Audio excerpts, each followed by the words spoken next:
अमित मुदगल जी, कार्यकारी निदेशक सहकारी प्रबंध संस्थान, श्री राजेंद्र सक्सेना जी, हमारे कुल सचिव और मैनेजमेंट विभाग के विभागाध्यक्ष प्रोफेसर अविनाश वाजपेयी जी, यहाँ उपस्थित सभी विभागाध्यक्ष, संकाय सदस्य और प्रिय छात्रों, सहकारिता विषय पर आज ये विशेष व्याख्यान का आयोजन हमने किया है। मध्य प्रदेश सहकारी प्रबंध संस्था के साथ तो हमारा बहुत पुराना संबंध है और एक ऐसा संबंध, खासकर आप में से कितने लोग गर्ल्स हॉस्टल में रहते हैं? गर्ल्स हॉस्टल में, ओके, ये हॉस्टल के मालिक हैं यहाँ तो इन्हीं के सहयोग की वजह से, क्योंकि इनको और मैं रियली इनके जो है मैं पब्लिकली, मैं सबके सामने सार्वजनिक तौर पर मैं धन्यवाद मैं प्रेषित करना चाहता हूं कि इनकी बहुत ज़रूरतों के बावजूद प्रशिक्षण के कार्य, क्योंकि हमारे यहाँ बिशनखेड़ी में तैयारी चल रही है, अगले सेमेस्टर से हम लोग वहीं शिफ्ट कर रहे हैं और गर्ल्स हॉस्टल, बॉयज़ हॉस्टल सब दिसंबर जनवरी से हम लोग वहाँ हो जाएंगे। तो तब तक जो उन्होंने हमें समय अवधि बढ़ाते रहे हमारी गुजारिश पर, क्योंकि 5-6 साल से ये सुनने में आ रहा है ये अभी परिसर खुलेगा, अभी परिसर खुलेगा। अब ये भी कहते किराएदार तुम कब जाओगे, इंतजार करते रहे लेकिन हम जो है हम हमेशा गुजारिश करते रहे, नहीं सर नहीं, प्लीज 6 महीने और, हमारी बच्चियां फिर कहाँ जाएंगी। तो आखिरकार उन्होंने जो है, मतलब इस बार तो उनको बहुत ही ज़्यादा ज़रूरी था क्योंकि उनका प्रशिक्षण सफ़र कर रहा है कोऑपरेटिव मूवमेंट का, लेकिन उन्होंने विशेषकर जो है ये मैंने इनसे विशेष गुजारिश किया था और आपने जो है कहा कि चलिए आप शीघ्रातिशीघ्र आप शिफ्ट होइए, तब तक जो है ये परिसर आपका ही है। और कभी उन्होंने हस्तक्षेप नहीं किया, हमेशा पूरा सहयोग दिया।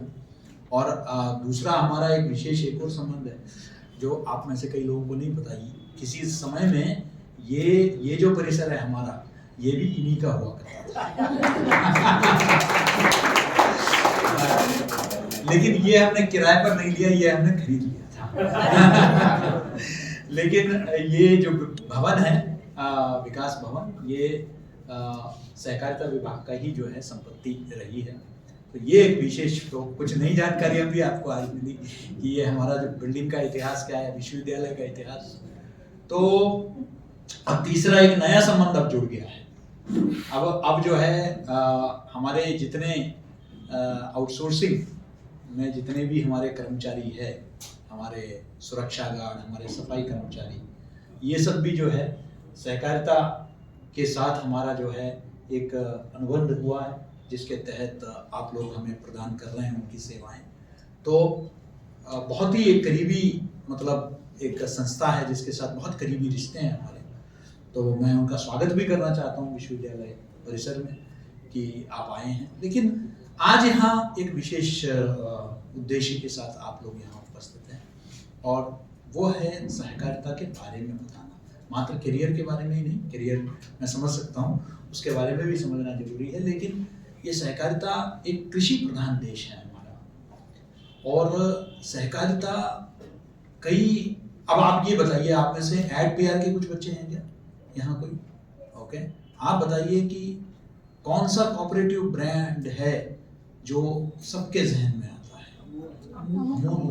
Absolutely one of the most successful brands. Media के स्टूडेंट्स यहाँ, जर्नलिज्म, ओके, तो ये बताइए कि कौन से वो 1 या 2 या 3 आप मुझे समाचार पत्र या समाचार प्लेटफॉर्म मुझे बताइए जो कोऑपरेटिव के तहत जो है स्थापित हुआ है, बता सकते हैं? कोऑपरेटिव ट्रस्ट जो किसी मालिकाना हक नहीं है जिस पर किसी का।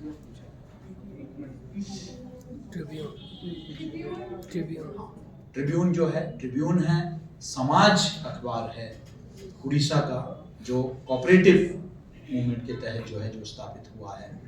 तो कोऑपरेटिव ने बहुत सक्सेसफुली ये दिखाया है कि इसलिए आपने ट्रिब्यून, समाज या पीटीआई को कभी समझौता करते हुए नहीं देखा, क्योंकि उनका कोई कमर्शियल ऑब्जेक्टिव नहीं है। उनका ऑब्जेक्टिव सिर्फ जो है, जो कोऑपरेटिव के जो मेंबर्स हैं उनको जो है जो और पीटीआई इन सब संस्थाओं में 1 रुपए का मुनाफा कोई भी इन्वेस्टर नहीं कमाता है। वो सिर्फ जो the larger good of the society उसको ध्यान में रखते हुए करते हैं। और किसान और बाकी मिल्क कोऑपरेटिव्स इसमें ज़्यादा से ज़्यादा जो लाभ है वो बिचौलियों को ना मिले, मध्यस्थता करने वालों को ना मिले, सीधे सीधे किसान को मिले, पशुपालक को मिले, मुर्गी पालक को मिले। इस तरीके से जो पोल्ट्री है, एग्रीकल्चर, अब तो एक्वाकल्चर, बहुत सारी चीज़ें आ रही है जो उसको लेकर। कोऑपरेटिव बैंक्स हैं जहां बहुत शिथिल नियम हैं, अनलाइक अदर बैंक्स कंडीशंस, ताकि जो आम इन्वेस्टर है वो भी बहुत सुविधा से उन अकाउंट्स को चला सके। इस तरीके से बहुत सारे कोऑपरेटिव बैंक्स हैं हमारे यहाँ। बहुत बड़े बड़े इंडस्ट्रीज, शुगर जैसे जो इंडस्ट्री है महाराष्ट्र में और अन्य, सब कोऑपरेटिव मूवमेंट के तहत चलते हैं। पूरे हमारे केंद्रीय मंत्री हैं नितिन गडकरी जी, उन्होंने पूरा इतना बड़ा, मतलब आज से समझ लीजिए 10 साल पहले वो कहते थे कि उनका जो पूर्ति कोऑपरेटिव वो 5000 करोड़ का बिजनेस करता था। तो आप सोच सकते हैं कि किस तरीके से कोऑपरेटिव मूवमेंट कितना सशक्त है। जो लेकिन कुछ कुछ जगह विफलता भी रही है, और वो विफलता का कारण कोऑपरेटिव मूवमेंट नहीं है, विफलता का कारण नेतृत्व है। वो सही मायने में प्रबंधन की कमी रही है। उसके टिप्स वाजपेयी जी देंगे।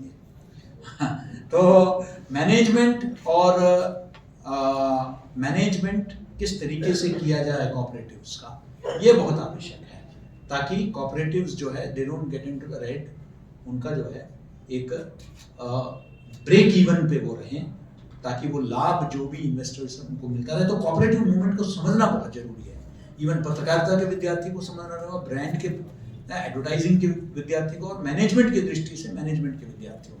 इसलिए हमने समझा कि ये जो आज का ये जो विशिष्ट रूप से, ये सिर्फ अपने संस्था के बारे में नहीं बताएंगे, बल्कि सहकारिता के बारे में आपको जो है ओवरऑल बताएंगे। वहाँ भी बहुत सारे अपॉर्चुनिटीज़ हैं। मैं खुद national cooperative union of India के साथ बहुत करीबी से जुड़ा हुआ हूँ NCOI, और वहाँ बहुत सारे सत्र मैंने लिए हैं, खासकर मीडिया को लेकर। NCOI में मैंने बहुत सारे सत्र लिए हैं। दिल्ली में है सिटी फोर्ट, खेलगांव मार्ग में है, तो मैं अक्सर जाता रहता हूँ वहाँ। और मीडिया की बहुत बड़ी भूमिका है कोऑपरेटिव्स के बारे में बताने के लिए। हम सिर्फ कोई स्कैम होता है तभी रिपोर्ट करते हैं, लेकिन कोऑपरेटिव्स को पॉपुलर, लोकप्रिय बनाने में, कोऑपरेटिव्स को मजबूत करने में मीडिया का एक अहम भूमिका है। और कहीं ना कहीं आज वो नदारद है, वो आज मिसिंग है। और आप जो युवा पीढ़ी हैं, आप लोग अपने ब्लॉग्स के माध्यम से, सोशल मीडिया के माध्यम से कोऑपरेटिव्स को, तो कई बार लोग जिनको कोई जानकारी नहीं है वो कहेंगे अरे कोऑपरेटिव का मीडिया के स्टूडेंट से क्या लेना देना। हमारा उद्देश्य इस तरह के, जब भी हम लोग यहाँ व्याख्यान रखते हैं, तो हमारा उद्देश्य आपको मैक्सिमम एक्सपोजर देना है। राजनीतिक, सामाजिक, आर्थिक जीवन के जो बहुत महत्वपूर्ण पहलू है उससे आपको रूबरू कराना है, सो दैट आप लोग सब एक वेल राउंडेड पर्सनैलिटी हो। आप लोग जब बाहर जाएंगे तो आपको हर चीज की थोड़ी बहुत जानकारी है। ये हम लोग इस दिशा में हम काम कर रहे हैं, और उसी दिशा में ये जो एक सहकारिता के बारे में जागरूकता पैदा करने की दृष्टि से आपकी संस्था उस दिशा में कार्य कर रही है। तो आपने जब हमें अवगत कराया तो हमने कहा जरूर आप आएँ हमारे परिसर में, हमारे विद्यार्थियों को इसके बारे में जानकारी दें। मुझे पूरा विश्वास है इसका लाभ आपको मिलेगा ही, और साथ ही साथ दोनों संस्थाओं के बीच में जो एक बहुत पुराना रिश्ता है वो और मजबूत होगा। नई पीढ़ी भी इसके बारे में जागरूकता जब होगी तो ये रिश्ता और मजबूत हो, ये मुझे पूरा विश्वास है। आपका पुनः धन्यवाद इधर आप पधारने के लिए, और आप सब इस सत्र का अवश्य लाभ उठाएं। बहुत बहुत धन्यवाद। जय